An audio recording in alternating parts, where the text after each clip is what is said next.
Histoire d'en dire plus.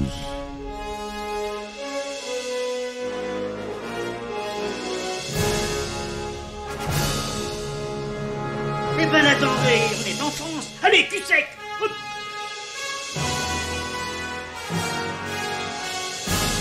Personne ne veut le croire et pourtant c'est vrai. Ils existent, ils sont là, Tarnatata.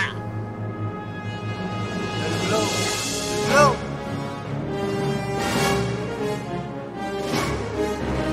Il faut qu'on pète.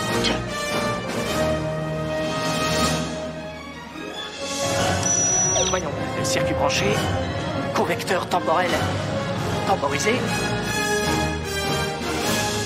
Bonjour, bienvenue sur Histoire d'en dire plus, épisode spécial vacances. Aujourd'hui on aborde un film de David Lynch, un film assez connu, j'espère que vous le connaîtrez, et si vous ne le connaissez pas, découvrez-le avec ce podcast, avec Nicolas Cage et Laura Dern dans les rôles titres. C'est Sailor et Lula. Allez, c'est parti mon kiki.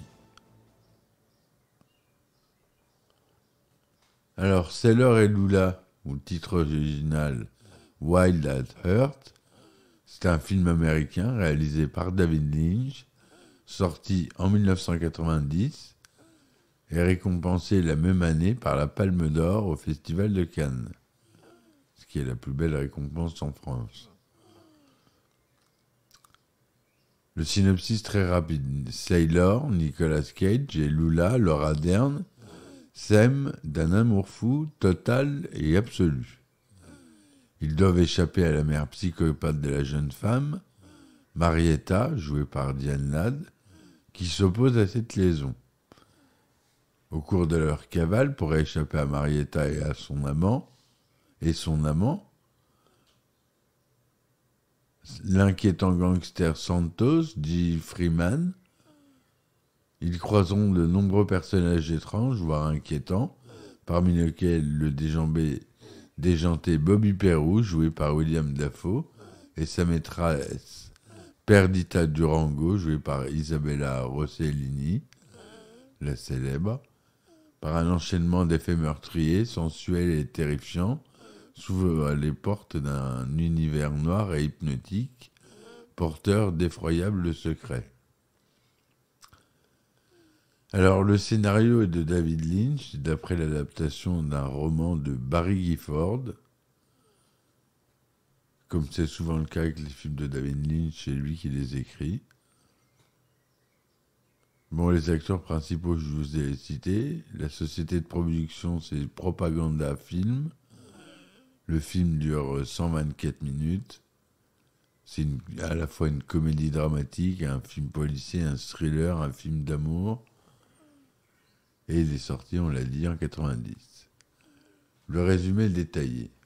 Les amants Lula, Laura Dern et Sailor, Nicolas Cage, sont séparés après que Sailor ait été emprisonné pour avoir tué un homme qu'il a attaqué avec un couteau.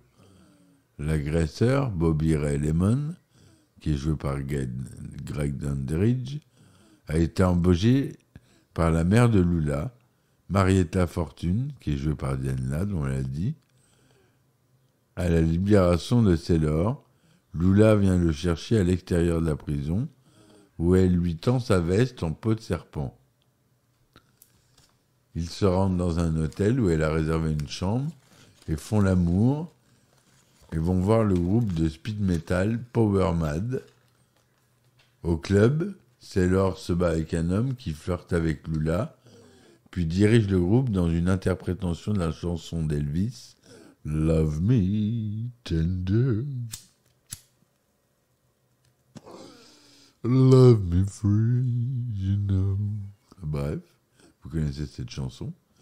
Plus tard, quand ils retournent dans la chambre d'hôtel, et après avoir refait l'amour, Sailor et Lula décident de s'enfuir finalement en Californie, ce qui fait que ça brise leur libération conditionnelle, celle de Sailor en tout cas. Marietta demande au détective privé Johnny Farragut, qui est joué par Harry Dean Stanton, qui est à l'occasion son petit ami, occasionnel, hein. Il lui demande de les retrouver, de les ramener. Mais à l'insu de Farragut, Marietta engage alors le gangster Marcelo Santos, qui est joué par J. Freeman, pour les suivre et tuer Sailor. Il y a les sbires de Santos qui capturent et tuent Farragut, envoyant Marietta dans une psychose alimentée par la culpabilité. Ignorant tous les événements qui se déroulent en Caroline du Nord, Lula et Sailor poursuivent leur route jusqu'à ce qu'ils assistent, selon Lula, à un mauvais présage. Les séquelles d'un accident impliquant 2 voitures et le seul survivant, une jeune femme mourant sous leurs yeux, et avec un peu d'argent, Sailor se dirige vers Big Tuna, au Texas, où il contacte la vieille amie, Perdita Durango, jouée par la fameuse Isabella et très belle Isabella Rossellini, qui pourrait peut-être les aider, bien qu'elle sache secrètement que la mère de Lula a un contrat pour son meurtre. Alors que Sailor accepte de rejoindre le gangster Bobby Peru, qui est joué par William Dafoe, dans un vol de magasin d'alimentation, Lula l'attend dans la chambre d'hôtel, en essayant de cacher qu'elle est enceinte de l'enfant de Sailor, et pendant que Sailor est sorti, Bobby entre dans la pièce et menace d'agresser sexuellement Lula, la forçant à lui demander d'avoir des relations sexuelles avec elle avant de partir, déclarant qu'il n'a pas le temps. Cela traumatise Lula, qui a été violée pendant son enfance. Elle est hard l'histoire, hein, je vous le dis. Hein. Ils ont des passés assez sombres.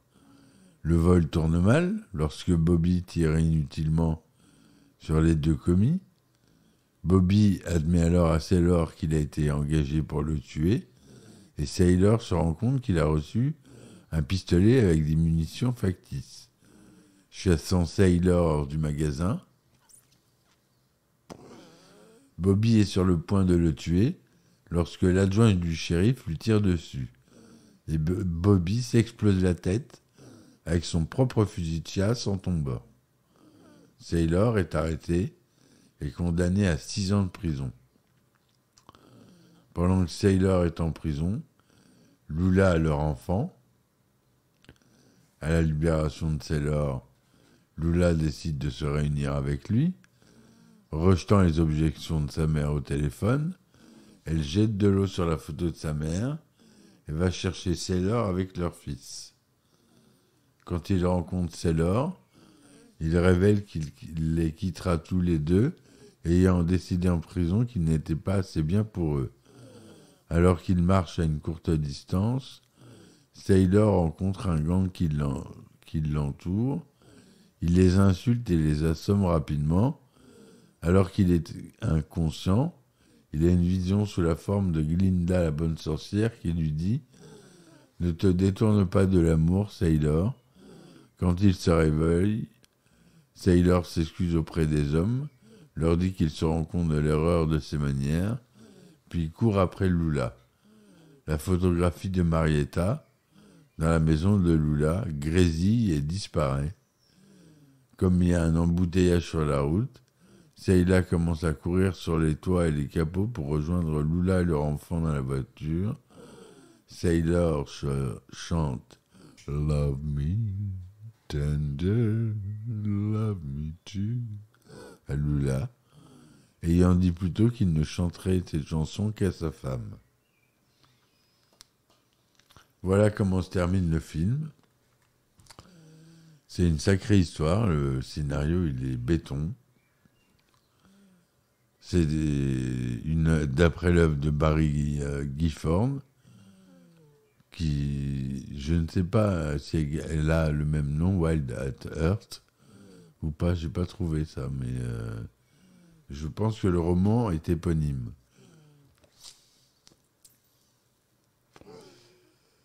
À la photographie, on a Frédéric Helmès. Au montage, on a Dwayne Dunham. À la musique, on a Angelo Badalamenti, Nicolas Cage pour les chansons d'Elvis Presley, Chris Isaak pour une des chansons Wicked Game, Power Mad et David Lynch. On a du Richard Strauss pendant la scène du baiser au soleil couchant.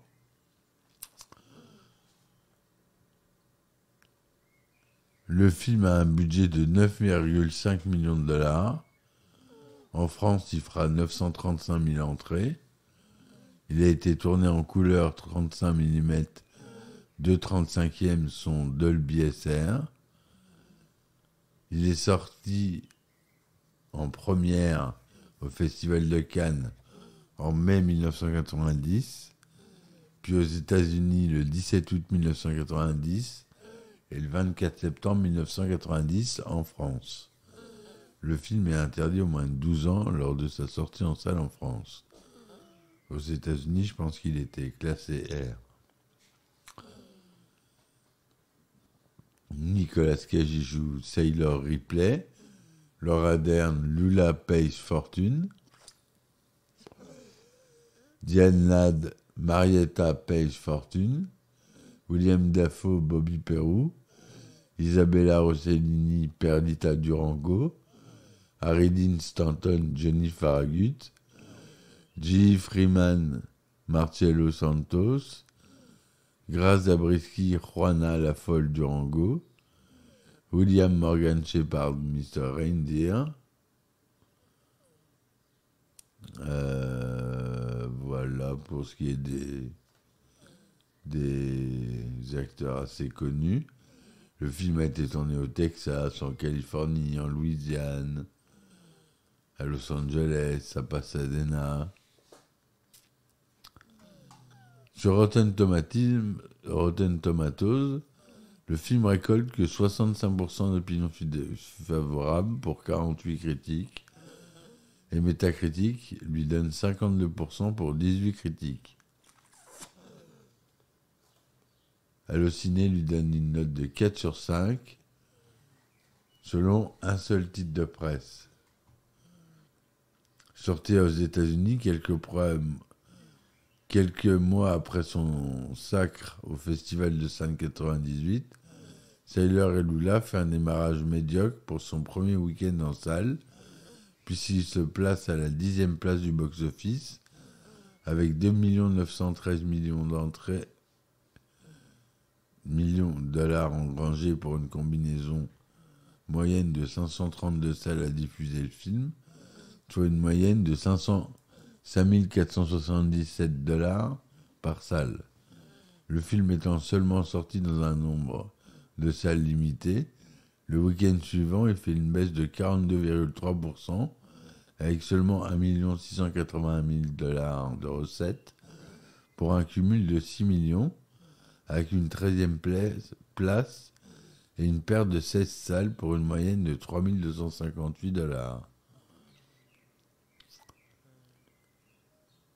Il finit avec 14 560 000 $, ce qui ne continue pas un énorme succès commercial, bien qu'étant bénéficiaire, puisque le budget de tournage était de 9,5 millions de $.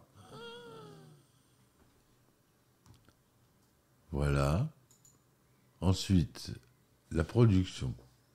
Au cours de l'été 89, Lynch a terminé l'épisode pilote de la série télévisée à succès, Twin Peaks, et tente de sauver 2 de ses projets, Ronnie Rocket et One Saliva Bubble, tous deux impliqués dans des complications contractuelles à la suite de la faillite de Dino De Laurentiis, qui avait été racheté par Carolco Pictures. Lynch a déclaré « J'ai eu de mauvais moments avec les obstacles, je ne tenais pas la faute de Dino, mais quand sa société s'est effondrée, j'ai été englouti là-dedans. Ce n'était pas la faute de Dino, mais lorsque la société s'est effondrée, la production indépendante Propaganda Films a demandé à Lynch de développer un scénario de roman noir basé sur un roman policier des années 1940. Tandis que Monty Montgomery, un ami de Lynch et producteur associé de Twin Peaks, a demandé au romancier Barry Gifford sur quoi il travaillait. Gifford était en train d'écrire le manuscrit de Wild at Heart, l'histoire de Sailor et Lula, mais il lui restait encore 2 chapitres à écrire. Il a laissé Montgomery le lire sous forme de galère prépubliée, pendant que le producteur travaillait sur l'épisode pilote de Twin Peaks. Montgomery le lit et 2 jours plus tard appelle Gifford pour lui dire qu'il veut en faire un film. 2 jours plus tard, Montgomery remet le livre de Gifford à Lynch, alors qu'il est en train de montrer le pilote, en lui demandant s'il serait prêt à produire une adaptation cinématographique qu'il réaliserait. Lynch se souvient avoir dit « C'est très bien Monty, mais si je le lis et que j'en tombe amoureux et que je veuille le faire moi-même, que se passera-t-il » Montgomery ne pensait pas que Lynch aimerait le livre, parce qu'il ne pensait pas que c'était son genre de truc. Lynch a adoré le livre et a appelé Gifford peu après, lui demandant s'il pouvait en faire un film. Lynch se souvient. C'est exactement la bonne chose à faire au bon moment. Le livre et la violence en Amérique ont fusionné dans mon esprit et beaucoup de choses différentes se sont produites. Lynch a été attiré par ce qu'il considérait comme une romance vraiment moderne, dans un monde violent, un film sur la recherche de l'amour en enfer, et a également été attiré par une certaine dose de peur dans le film, ainsi que des choses dont on peut rêver. D'une manière, cela peut donc sembler véridique. Lynch a obtenu l'accord de Propaganda pour changer de projet. Cependant, la production devait commencer 2 mois après l'achat des droits, ce qui obligeait à travailler rapidement. Lynch a demandé à Cage et à Dern de lire le livre de Gifford et a écrit une ébauche en 1 semaine. De l'aveu même de Lynch, sa première version était déprimante et pratiquement dépourvue de bonheur, et personne ne voulait la réaliser. Lynch n'aimait pas la fin de Gifford, où Sailor et Lula se séparaient pour de bon. Pour Lynch, cela ne semblait pas franchement pas réel, compte tenu de ce qu'ils ressentaient l'un pour l'autre. C'est à ce moment que l'amour du réalisateur pour Le Magicien d'Oz de 1939 a commencé à influencer le scénario qu'il était en train d'écrire et qu'il a inclus une référence à la route de Brick Jones. Lynch se souvient, c'était un monde terriblement dur et il y avait quelque chose que Sailor qui fait que Sailor était un rebelle. Samuel Goldwyn Jr. a lu une première version du scénario et n'a pas non plus aimé la fin de Gifford, si bien que Lynch l'a modifié. Cependant, le réalisateur craignait que ce changement ne rende le film trop commercial. Il est beaucoup plus commercial de faire une fin heureuse, même si je ne l'avais pas changé pour que les gens ne disent pas que j'essaie d'être commercial. Je n'aurais été pas fidèle à ce que le film disait. Lynch a ajouté de nouveaux personnages, comme Mr. Rinder et Sherilyn Fenn dans le rôle de la victime d'un accident de voiture. Pendant les répétitions, Lynch a commencé à parler d'Elvis Presley et de Marilyn Monroe avec Cage et Dern. Il a également acquis une copie du disque d'or d'Elvis, et après l'avoir écouté, il a appelé Cage et lui a dit qu'il devait chanter 2 chansons, Love Me et Love Me Tender. Cage accepta, les enregistra pour qu'il puisse les synchroniser sur le plateau. Cage a demandé à Lynch s'il pouvait porter une veste en peau de serpent dans le film, et Lynch l'a incorporé dans son scénario. Avant le début du tournage, Dern a suggéré qu'elle et Cage partent en week-end à Las Vegas afin de se rapprocher et de comprendre leurs personnages. Dern se souvient, nous avons convenu que Sailor et Lula devaient être une seule personne, un seul personnage, et que nous ne partageons tous les deux. J'ai le côté féminin sexuel sauvage, Marilyn, fantasme du mâcheur de chewing-gum. Nick a le côté masculin, en peau de serpent. Elvis, brut, combustible. En l'espace de 4 mois, Lynch commença le tournage le 9 août 1989 à Los Angeles, y compris la vallée de San Fernando et la Nouvelle-Orléans, avec un budget relativement modeste de $10 millions. À l'origine, Wild at Heart comportait des scènes érotiques plus explicites entre Sailor et Lula. Dans l'une d'elles, elle a un orgasme en racontant à Sailor un rêve dans lequel elle a éventré par un animal sauvage. Dans une autre scène supprimée, Lula s'abaisse sur le visage de Sailor en lui disant « Prends une bouchée de Lula ». Donc, le film a eu la Palme d'Or au Festival de Cannes 1998. En 1991, il a été nominé pour le Grand Prix de l'Union de la critique du cinéma, Oscar de la meilleure actrice dans un second rôle pour Diane Ladd et Golden Globe de la meilleure actrice dans un second rôle pour Diane Ladd. Mais elle les a pas obtenus. Voilà ce que je voulais vous dire sur ce film sombre, violent. C'est du David Lynch, donc il faut rentrer dans son univers si on ne veut pas être perdu. N'hésitez pas à revoir ce film, pour moi il est culte. C'est pour ça que je vous en parle aujourd'hui. J'espère que ma chronique vous aura plu. N'hésitez pas à laisser des likes et des commentaires. Ça m'aide beaucoup pour le référencement du podcast. Et ça coûte rien, c'est gratuit.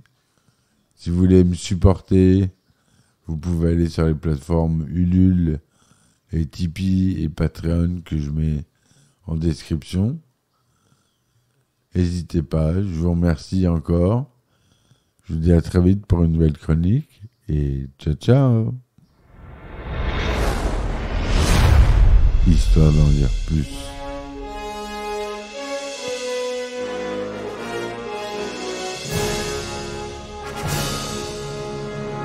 Eh ben attendez, on est en France. Allez, cul sec. Hop.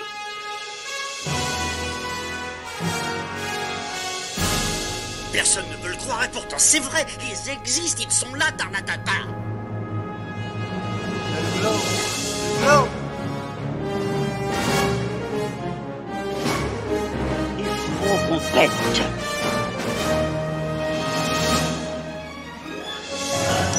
Voyons, circuit branché, correcteur temporel temporisé.